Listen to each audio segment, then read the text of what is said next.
نحمده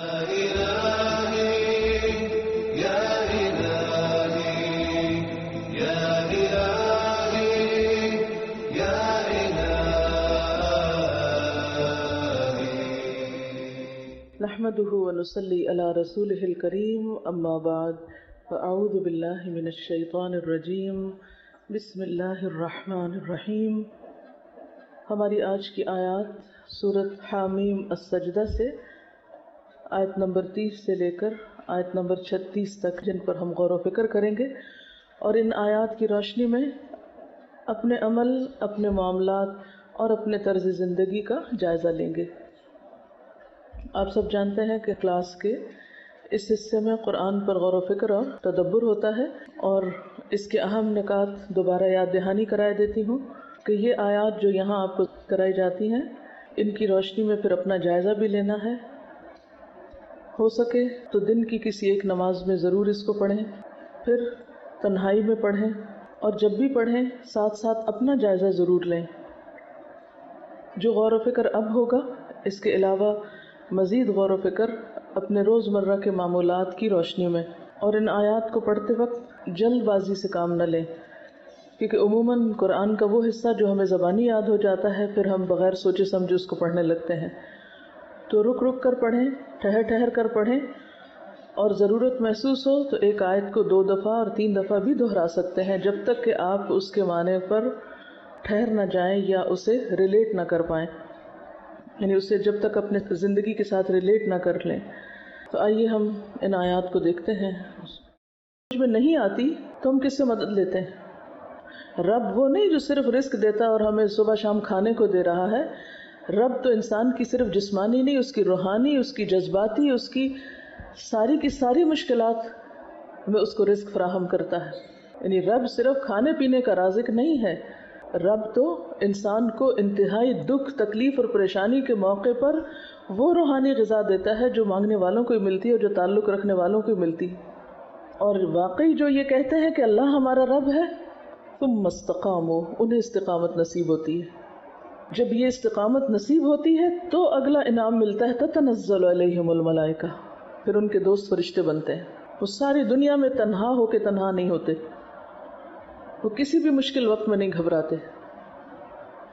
یہ صرف زبانی لپ سروس کرنے والوں کے اوپر نہیں اترتے کہ جو محض منہ سے بول دیں کہ ربنا اللہ، اور اس کے بعد استقامت نام کی چیز نہ ان میں، اور پھر وہ توقع رکھ بیٹھے کہ ہمارے لیے فرشتے اترے، ہمیں فرشتوں کی تائید اور فرشتوں کی مدد حاصل ہو۔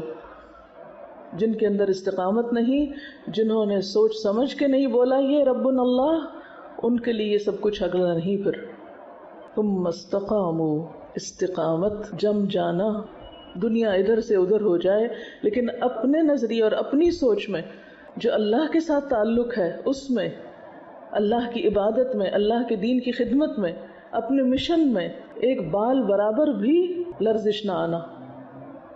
کسی بھی امتحان کے موقع پر، کسی بھی مشکل کے موقع پر جمے رہنا۔ ایسے لوگوں کو پھر تتنزل علیہم الملائکہ، ان کے پاس فرشتے واقعی آتے ہیں، پھر واقعی ان کی یہ کیفیت ہوتی ہے کہ اللہ تخافوا ولا تحزنوا۔ کس بات کا خوف، کس بات کا غم؟ وہ ہیں حقیقی معنوں میں خوف اور غم سے اوپر اٹھنے والے۔ پھر بڑے سے بڑا حادثہ، بڑے سے بڑا نقصان، بڑی سے بڑی پریشانی ان کے اندر نہ کوئی خوف پیدا کرتی اور نہ غم، کیونکہ جو ہی کو خوف کی لہر آتی ہے فوراً اپنے رب کی طرف رجوع کرتے ہیں۔ کوئی غم کی بات سنائی دیتی ہے فوراً اپنے رب کی طرف رجوع کرتے ہیں۔ ان کو وہاں سے ایسی روحانی غذا ملتی ہے کہ پھر کسی اور چیز کی ضرورت بھی نہیں رہتی۔ وَأَبْشِرُوا بِالْجَنَّةِ الَّتِي كُنْتُمْ تُوعَدُونَ، اور ہر حال میں استقامت اختیار کرنے والوں کے لیے ہی پھر کیا ہے؟ جنت کی خوشخبری ہے کہ دنیا میں جو بھی تکلیف آئے گی، اگر کانٹا بھی چبھے گا، کوئی بھی ناگوار صورت پیش آئے گی، کوئی بھی خواہش کے خلاف، کوئی بھی مرضی کے خلاف، تو کیا ہوگا؟ سب صلہ آخرت میں محفوظ ہے۔ جب رب نے ساری راحتیں وہاں رکھ دی اور بتا دیا کہ راستہ بڑا مشکل ہے، کٹھن ہے، تکلیف دہ ہے، حفت الجنت بالمکارہ، جنت تو گھیر ہی ناپسندیدہ چیزوں سے دی گئی ہے۔ یہ ہو نہیں سکتا کہ کوئی جنت کے راستے کا مسافر ہو اور اس کے راستے میں پھر ناپسندیدہ چیزیں نہ آئیں، اس کی مرضی کے خلاف چیزیں نہ آئیں، اس کی پسند کے خلاف باتیں نہ ہوں۔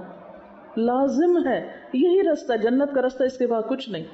کوئی دوسرا راستہ ہے ہی نہیں جنت میں جانے کا. لیکن ہم کیا چاہتے ہیں؟ ہم جنت میں بھی پہنچیں اور اس راستے میں ہمیں کسی بھی ناگوار اور مرضی کے خلاف کسی صورتحال کا کوئی سامنا نہ کرنا پڑے. اور یہ امر محال ہے، ممکن ہی نہیں. احسب الناس ان يتركوا ان يقولوا آمنا وهم لا يفتنون، ایسے ہی چھوڑ دیے جائیں گے؟ جنت مفت میں نہیں ملا کرتی. جنت کی خوشخبری ملتی ہی ان لوگوں کو ہے جو اللہ کو رب مان کر اس راستے پر استقامت اختیار کرتے ہیں. لا يخافون لومۃ لائم، پھر انہیں نہ لوگوں کی باتوں کی پرواہ ہوتی ہے نہ کسی اور چیز کا خوف ہوتا ہے، تبھی جا کر وہ جم جاتے ہیں.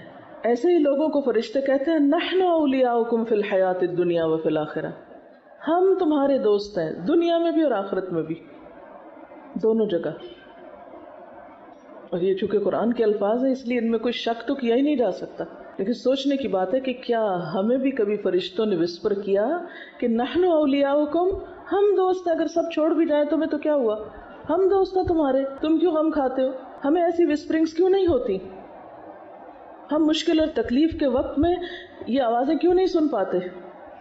اس لیے کہ ہم نے رب اللہ صحیح معنی میں کہا ہی نہیں، ہمارے اندر صحیح استقامت آئی ہی نہیں، ہم نے خوف اور غم میں رب کو پکارا ہی نہیں، رب سے مدد لی ہی نہیں.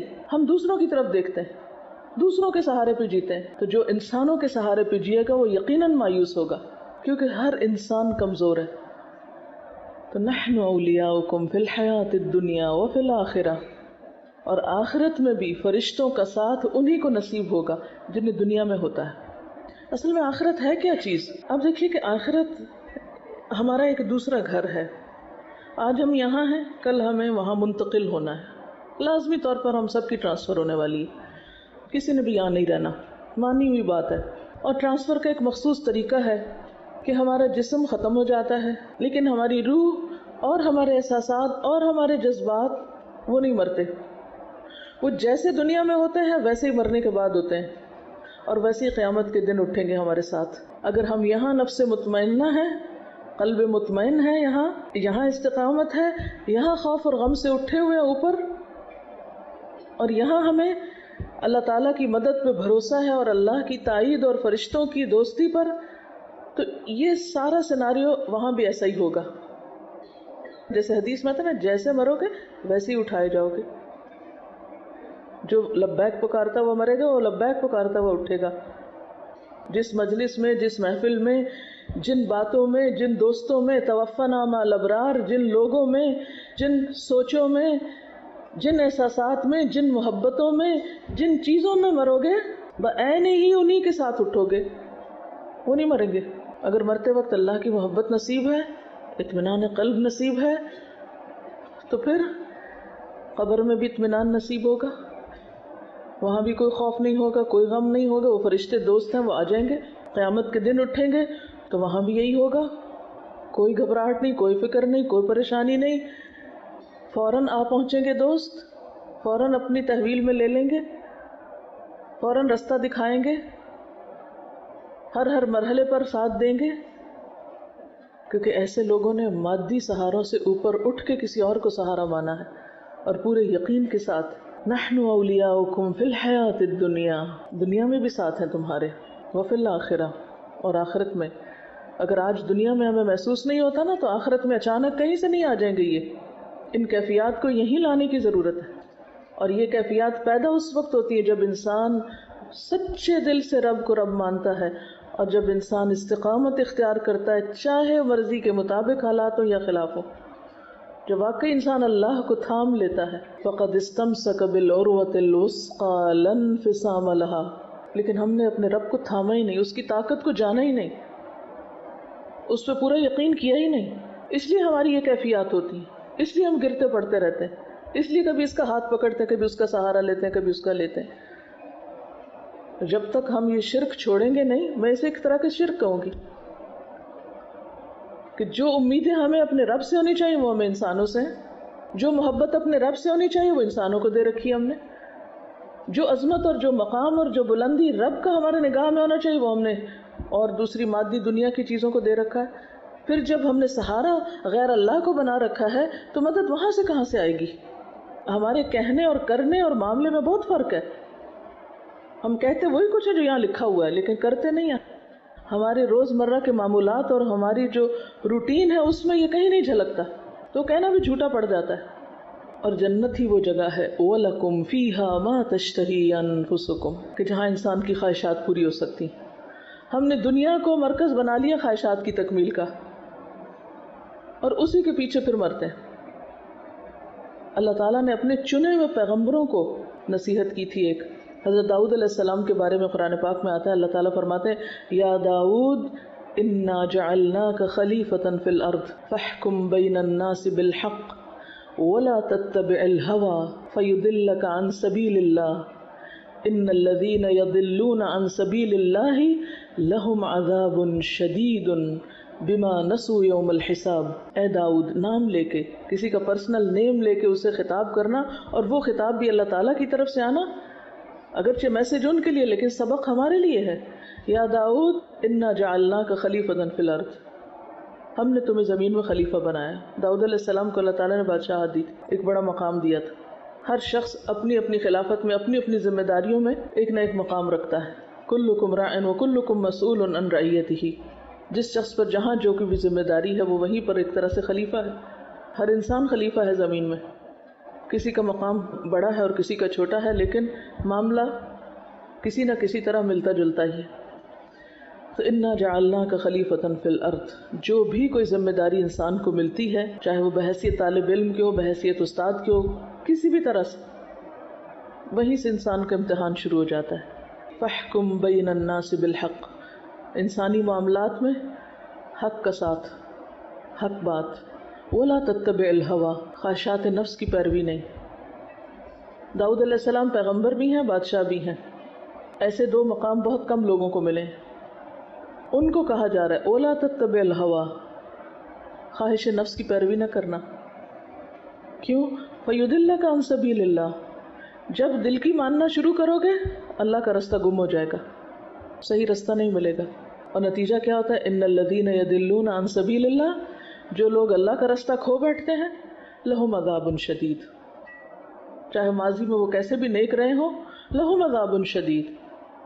کیوں؟ بما نسوا یوم الحساب. ساری خرابی یہاں سے آتی ہے کہ انسان حساب کتاب کا دن بھول جاتا ہے، اور جب حساب کتاب کا دن بھول جاتا ہے تو پھر باقی کیا رہ جاتا ہے انسان کے پاس؟ جو دل میں آئے کرو. تو خواہشات نفس کی تکمیل یہاں نہیں وہاں ہی ہو سکتی. تو خواہشات نفس کی تکمیل میں اللہ کے حکم کی خلاف ورزی، اللہ کا راستہ چھوڑ دینا. وَلَكُمْ فِيهَا مَا تَدَّعُونَ، اور تمہاری خواہشات سے آگے بڑھ کر جو چاہو گے، جو مانگو گے، جو پکارو گے وہ مل جائے گا. اب آپ کمپیئر کر لیں، یہ دنیا کی زندگی کتنے دن کی، کتنے سال جئیں گے. اگر ہمیں کسی معاملے میں کچھ کمی لگ بھی گئی، کچھ کمی ہو بھی گئی ہمارے ساتھ، ہمیں وہ سب نہیں ملا جو ہم چاہتے ہیں، جو ہماری خواہشات ہے، جو ہماری مرضی ہے، تو بھی کتنے دن یہاں رہنا ہے. جب ہم دنیا کو جنت بنانے کے پیچھے لگ جاتے ہیں، اور دنیا کو جنت بنانے کا مطلب کیا ہے؟ خواہشات نفس کی پیروی، کہ ہر وہ چیز ہو جو ہمارا دل چاہتا ہے، ہمیں ہر وہ چیز مل جائے جس کی ہم طلب کرتے ہیں. وَلَكُمْ فِيهَا مَا تَدَّعُونَ، یہ تو صرف آخرت میں ہو سکتا ہے، صرف جنت میں ہو سکتا ہے. ہم اسے دنیا میں کرنا چاہتے ہیں، جب وہ نہیں ہو پاتا پھر فرسٹریشن کا شکار ہوتے ہیں، اور یہیں سے پھر استقامت میں خلل آتا ہے، یہیں سے پھر رب پر بھروسہ ختم ہوتا ہے، یہیں سے پھر انسان خوف اور غم سے نجات نہیں پا سکتا. تو سب سے بڑھ کر نزلا من غفور الرحیم، اللہ کو رب کہنے والوں کے لیے غفور الرحیم کی طرف سے ایک خاص میزبانی، وہ رحمان کے مہمان ہوں گے. اب دیکھیے کہ دنیا میں دنیا کے بادشاہ یا دنیا کے بڑے لوگ کس کو اپنا مہمان بناتے ہیں؟ چور ڈاکو کو، ہر غلط کار کو، ہر ایرے غیرے کو، ہر راہ چلتے کو. اگر دنیا میں کسی بڑی شخصیت کا مہمان بننے کے لیے کچھ کوالٹیز چاہیے، تو اللہ کا مہمان بننے کے لیے کچھ بھی نہیں چاہیے. جتنی چاہو اس کی نافرمانی کرو اور پھر کل جا کے اس کے مہمان بن جاؤ. یہ کیسے ممکن ہے؟ وہ اپنے چنے ہوئے لوگوں کو جو اس کی مرضی کے مطابق زندگی بسر کرتے ہیں، ان کو اپنا مہمان بنائے گا، ان کی میزبانی کرے گا. اور اس کے لیے نسخہ کیا ہے؟ وَمَنْ أَحْسَنُ قَوْلًا مِّمَّنْ دَعَا إِلَى اللَّهِ، بہترین طریقہ اللہ کی طرف لوگوں کو بلانا، لوگوں کو اللہ سے جوڑنا. اور یہ ہر انسان کی ضرورت ہے. یہ کون کر سکتا ہے؟ وہی کر سکتا ہے جس نے کہا ہو ربنا اللہ، جس نے خود رب کو پا لیا، جو خود رب کو پہچان چکا ہو۔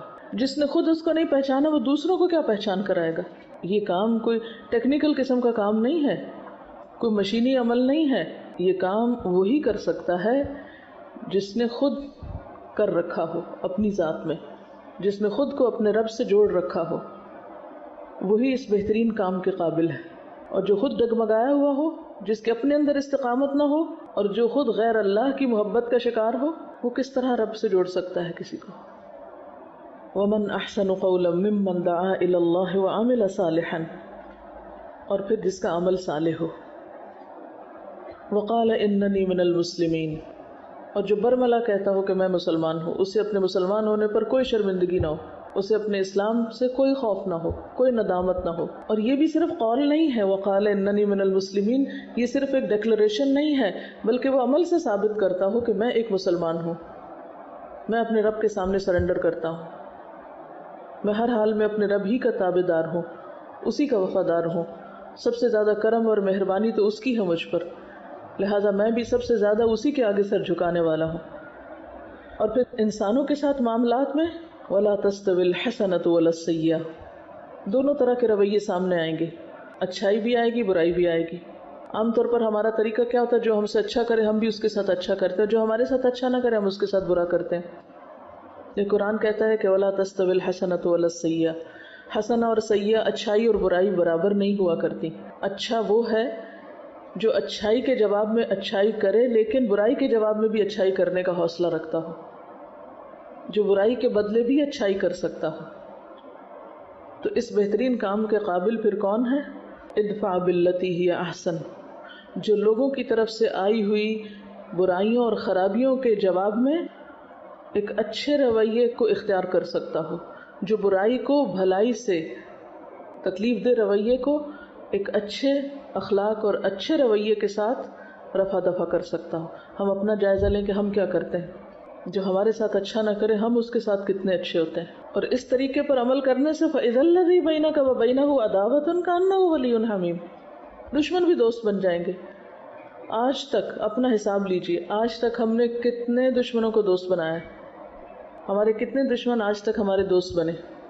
اپنے خاندانی زندگی میں دیکھ لیجئے، اپنے رشتہ داروں میں دیکھ لیجئے، پوری لسٹ اپنے سامنے رکھیے، جن جن کے ساتھ بھی آپ کا معاملہ اور تعلق ہے ان سب میں دیکھ لیجئے کہ آپ کے کتنے مخالفین آپ کے وفادار ہوئے۔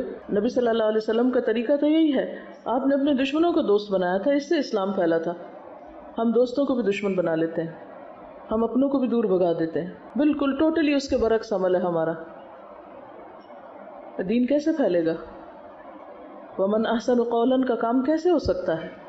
اور فرمایا کہ جو دشمنی رکھنے والا ہے اس کا رویہ کیا ہوگا؟ كَأَنَّهُ وَلِيٌّ حَمِيمٌ، وہ دلی دوست بن جائے گا۔ ہم میں سے ہر شخص اپنے دائیں بائیں آگے پیچھے جتنے بھی لوگوں سے اس کے تعلقات ہیں ان سب تعلقات کو پرکھے۔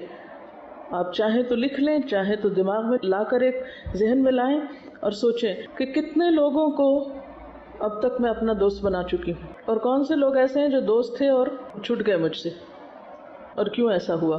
عام طور پر ہم غلطی سامنے والے میں دیکھتے ہیں، اپنی غلطی بھول جاتے ہیں، اور جو جتنا دوسروں میں غلطیاں تلاش کرتا ہے اتنا ہی اپنے سے غافل ہوتا ہے۔